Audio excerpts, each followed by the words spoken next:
দীর্ঘ সময় ধরে আলোচনা হলো, আজকে কি সিদ্ধান্ত হলো? মুসলিম পার্সোনাল নগরের পক্ষ থেকে ফুরফুরা শরীফে আপনারা আজকে আলোচনা সমাবেশ রাখলেন, দীর্ঘ সময় আলোচনা করেন, কি আলোচনা উঠে আজকে আপনারা আলোচনা সমাবেশ? কেন্দ্রীয় সরকার ওয়াকাফ সংশোধনী আইন নামে যে কালা কানুন তৈরি করেছে তা যতক্ষণ পর্যন্ত প্রত্যাহার না হচ্ছে তার বিরুদ্ধে আন্দোলন চলবে। আজকে ফুরফুরা দরবার শরীফে ফুরফুরা শরীফের পীর সাহেব কেবলাগণ, পীরজাদাগণ এবং বিভিন্ন মুসলিম সংগঠনের যারা পশ্চিমবাংলায় নেতৃস্থানীয় তারা এসেছিলেন। বেলা 2টো থেকে আমরা ফুরফুরা শরীফের পীর আল্লামা ইমরান উদ্দিন সিদ্দিকী সাহেবের সভাপতিত্বে এখানে দীর্ঘ আলোচনা হয়েছে। প্রায় 3 ঘন্টা আলোচনার পরে আজকে সিদ্ধান্ত হয়েছে যে পশ্চিমবাংলার মানুষের সম্মিলিত প্রতিবাদ কলকাতার ব্রিগেড প্যারেড গ্রাউন্ডে ইনশাল্লাহ অনুষ্ঠিত হবে। যত দ্রুত সম্ভব প্রশাসনের সঙ্গে কথা বলে দিন ধার্য করে এবং দিনের জায়গার অনুমতি নিয়ে খুব তাড়াতাড়ি তা আমরা পশ্চিমবাংলার মানুষকে ইনশাল্লাহ জানাতে পারব। এ বিষয়ে ফুরফুরা শরীফের পীরজাদাগণ এবং রাজ্যের বিভিন্ন মুসলিম সংগঠন গোটা বাংলায় তারা সক্রিয় প্রতিবাদ এবং প্রচেষ্টা চালিয়েছেন। এই প্রচেষ্টায় ফলে গোটা বাংলা খুব অল্প দিনে কলকাতার ব্রিগেড প্যারেড গ্রাউন্ড সমাবেশ সফল করার জন্যে তারা অত্যন্ত দৃঢ়তার সঙ্গে গোটা বাংলা জেগে উঠেছে। আমরা গোটা বাংলার মানুষকে জানাতে চাই, আপনারা হতাশ হবেন না। আপনারা জানেন যে ব্রিগেডে সভা করার জন্যে আমরা শেষ পর্যন্ত কলকাতার মহামান্য আদালতের দ্বারস্থও হয়েছি। আদালত এবং বর্তমান পরিস্থিতি সব কিছু মূল্যায়ন করে একটু সাময়িক পিছিয়ে তারিখটা পরিবর্তন করে পিছনের দিকে আসতে হয়েছে। তার মানে ব্রিগেড সমাবেশ হবে না এটা নয়। আমরা বাংলার সমস্ত সংগঠক ভাইদেরকে অনুরোধ করেছিলাম যে আপনারা যারা যারা কলকাতার ব্রিগেড সমাবেশে আসার জন্যে গাড়ি ভাড়া করেছিলেন, আপনারা গাড়িগুলো শুধুমাত্র ওই দিন আসতে হবে না, তাদের যে টাকা দেওয়া আছে সেটা আপনারা ফেরত নেবেন না, ব্রিগেড সমাবেশেই আসবেন। দ্রুত পরবর্তী দিন ধার্য হবে এবং সেই দিনে আপনারা কলকাতায় ওই গাড়িতে করেই আসবেন। আজকের যেটা আলোচনা হয়েছে যে অল ইন্ডিয়া মুসলিম পার্সোনাল ল বোর্ডের ব্যানারেই ইনশাআল্লাহ ব্রিগেড সমাবেশ হবে। বাংলার সমস্ত মানুষকে নেওয়ার জন্যে, সমস্ত সংগঠনকে নেওয়ার জন্যে ফুরফুরা শরীফের দায়িত্বশীল পীর সাহেবগণ, পীরজাদাগণ তারা অত্যন্ত উদারতার সঙ্গে চাইছেন যে না, এই বৃহত্তর স্বার্থে আমরা সব ঐক্যবদ্ধভাবেই প্রচেষ্টা চালাবো। আমি অল ইন্ডিয়া মুসলিম পার্সোনাল ল বোর্ডের একজন নগণ্য সদস্য হিসাবে আমি এসে আবেদন রেখেছি। যতবার ততবারই আমার কথায় তারা সাড়া দিয়েছেন। আমি বিগত দিনেও জানিয়েছি অল ইন্ডিয়া মুসলিম পার্সোনাল ল বোর্ডের জেনারেল সেক্রেটারি মহতারাম সভাপতি এবং অন্যান্য দায়িত্বশীলদের পশ্চিমবাংলা সফরে এলে ফুরফুরা শরীফেও আসবেন এবং ফুরফুরা শরীফের পীর সাহেবদের যথাযথ মর্যাদা দেওয়ার জন্যে এই অর্গানাইজিং কমিটিতে যেমন জয়েন্ট কনভেনার হিসাবে ফুরফুরা শরীফের দায়িত্বশীল ভাইজানদেরকে সেখানে রাখা হবে। এবং আমি অল ইন্ডিয়া মুসলিম পার্সোনাল ল বোর্ডকেও জানাবো যে ফুরফুরা শরীফের থেকে প্রতিনিধি অবশ্যই অল ইন্ডিয়া মুসলিম পার্সোনাল ল বোর্ডে স্থায়ী সদস্য হিসাবে রাখতে হবে। এটাও আমি অবশ্যই জানাবো, দায়িত্ব নিয়েছি। আজকে লিখিতভাবে রেজুলেশন হয়েছে, সেই রেজুলেশন আমরা আজকে রাত্রেই দিল্লিতে পাঠিয়ে দেব ইনশাল্লাহ এবং খুব তাড়াতাড়ি সভা সমাবেশ করার জন্য যতটা প্রস্তুতি দরকার ততটা প্রস্তুতি নেওয়া হবে। আমরা বাংলার মানুষের কাছে আপনাদের মাধ্যমে জানাতে চাই, বিভিন্ন এলাকায় সভা সমিতি যেভাবে শুরু হয়েছিল, আপনারা জানেন যে পাহেলগাঁওতে একটা ঘটনা ঘটেছে যেটা অত্যন্ত নিন্দনীয়। আমাদের ভারতবর্ষের ২৬ জন নাগরিক সেই হামলায় তারা মারা গিয়েছেন। আমরা তাদের জন্যে শোক প্রকাশ করছি, আমরা তাদের পরিজনদের প্রতিও সমবেদনা জানাচ্ছি। অল ইন্ডিয়া মুসলিম পার্সোনাল ল বোর্ড 3 দিনের জন্য শোক জ্ঞাপন করে সমস্ত কর্মসূচি 23, 24 এবং 25শে এপ্রিল স্থগিত রেখেছিল, বন্ধ রেখেছিল। সেই কারণে বিভিন্ন জায়গায় সভা সমিতিও বন্ধ হয়েছে। আমরা আজকের সকলের যৌথ পরামর্শে এবং সর্বসম্মতভাবে সিদ্ধান্ত নিয়েছি যে পশ্চিমবাংলায় বন্ধ হয়ে যাওয়া সভা সমিতিগুলো আবার আমরা সমস্ত জায়গাতে ইনশাল্লাহ দ্রুত শুরু করব। যারা সভা সমিতি করছিলেন তারা আপনারা দ্রুত শুরু করুন। সভা সমিতি সর্বত্র চলবে এবং আগামী 5 মে মহামান্য সর্বোচ্চ আদালত সুপ্রিম কোর্টে এ বিষয়ে শুনানি আছে, সেদিকেও আপনারা নজর রাখবেন। অল ইন্ডিয়া মুসলিম পার্সোনাল ল বোর্ড যেমন এই মামলায় অংশ নিয়েছে, ফুরফুরা শরীফের পীর সাহেবরাও অংশ নিয়েছেন, বিভিন্ন অন্যান্য মুসলিম সংগঠনও তারা আপিল করেছেন মহামান্য সর্বোচ্চ আদালতে। আমরা আশা করি এই দুঃসময়ে আমাদের যৌথ প্রচেষ্টার মধ্য দিয়ে আমরা এই কালো দিন, এই অন্ধকার সময় আমরা কাটাতে পারবো। আবার নতুন করে বাংলায় এবং ভারতবর্ষে সম্প্রীতি আর সৌহার্দ্যের বাতাবরণ আলো আমরা ফোটাতে পারবো এবং আমরা আশা করছি যে এই আন্দোলন আমরা ইনশাল্লাহ কামিয়াব হব। আজকের আমাদের যিনি এই দীর্ঘ 3 ঘন্টার সভায় সভাপতিত্ব করলেন আমাদের ভাইজান হুজুর কেবলা, আমি তাকে কিছু বলার জন্যে আপনাদের সামনে অনুরোধ করছি। উনি খুব সংক্ষেপে 2-1টা কথা দুয়া ভালোবাসামূলক পরামর্শমূলক বলছেন।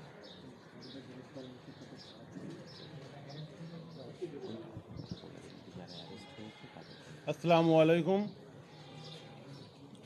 সকলকে সালাম জানাই, ভালোবাসা জানাই।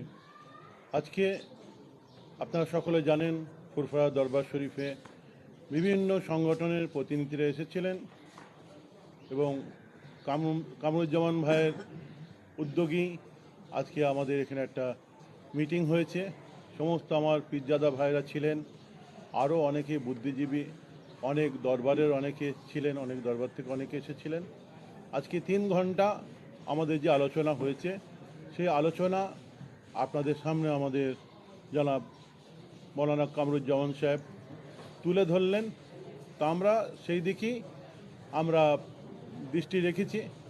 আমরা সেই কর্মসূচির ওপরই আমরা ইনশাল্লাহ এগোবো।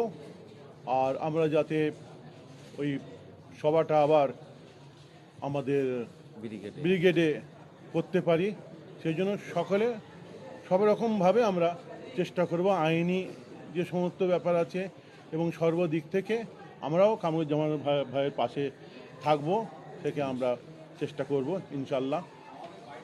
এবার বাকি আল্লাহর মর্জি মওলা আজহা মাওলা।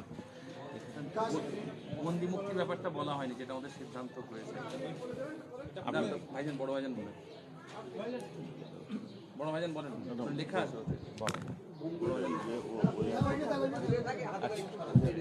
বলুন, তলায় লেখা আছে বন্দীদের যে মুক্তির যে। হ্যাঁ, তুমি বলতে পারো, তুমি 3 মিনিট বলেন না,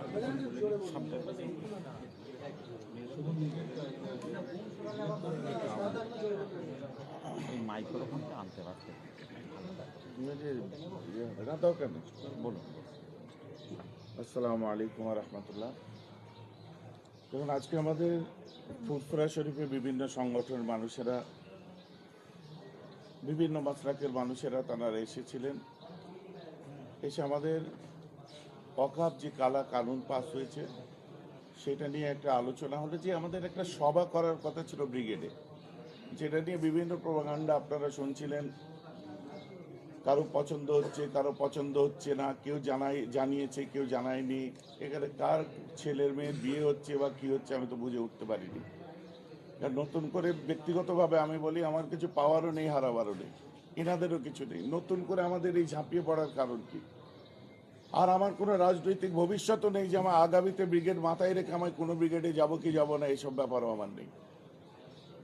আজ আমরা যেটা দেখতে পেলাম অত্যন্ত বেদনাদায়ক ব্যাপার, যে এত বড় একটা ঘটনা ঘটে গেল ভারতবর্ষের মাটিতে।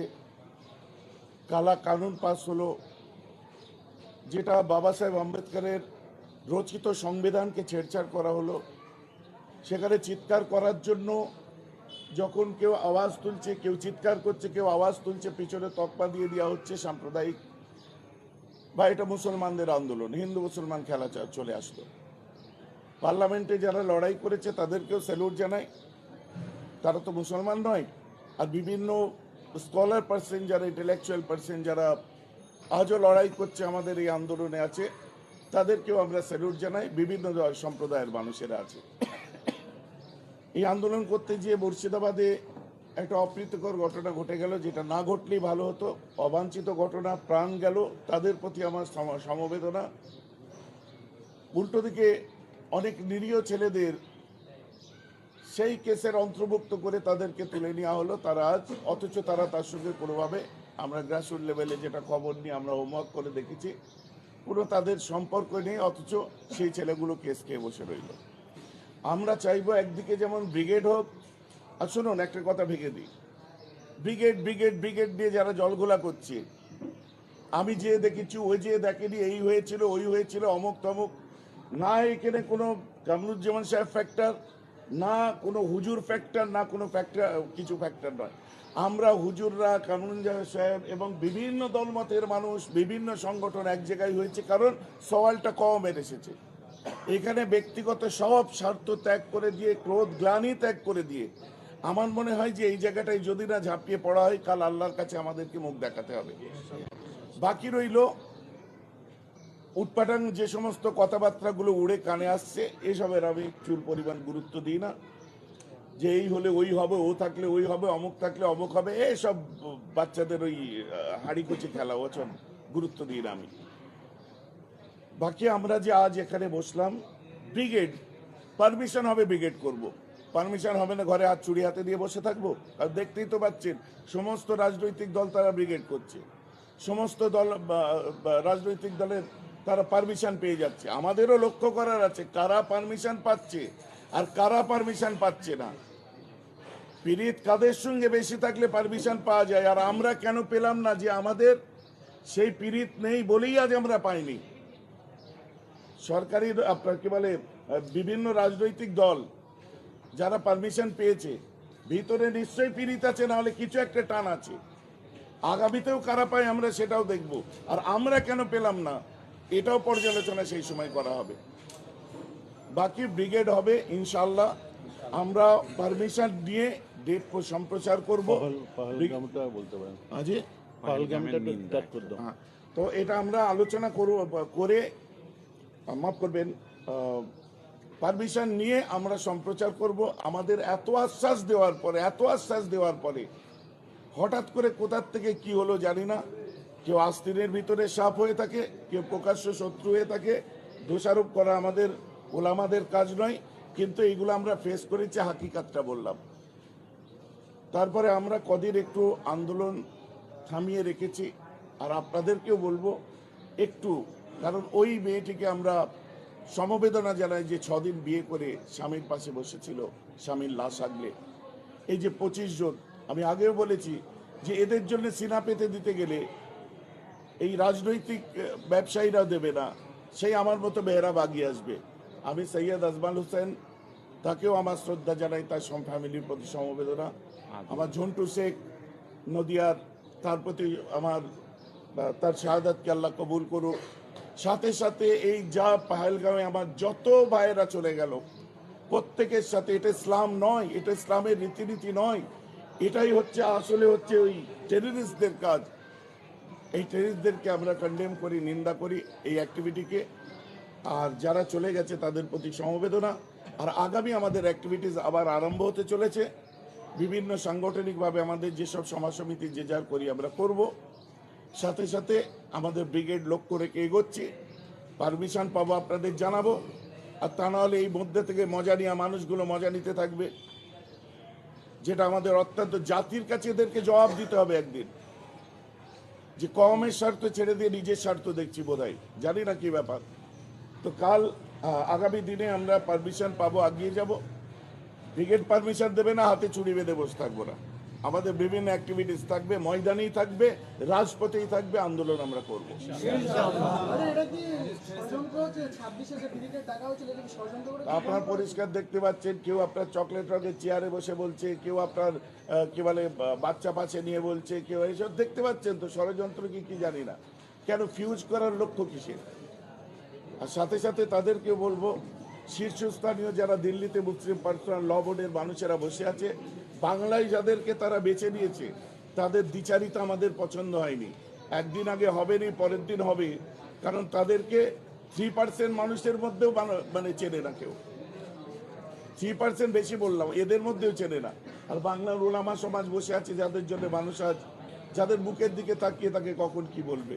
আজকে তারা যে এই ধরনের অ্যাক্টিভিটিস দিচ্ছে, মুসলিম পার্সোনাল ল বোর্ডের পক্ষ থেকে তাদেরকে শোকজ করা, ওকে দাবিও আমি রাখবো। ঠিক।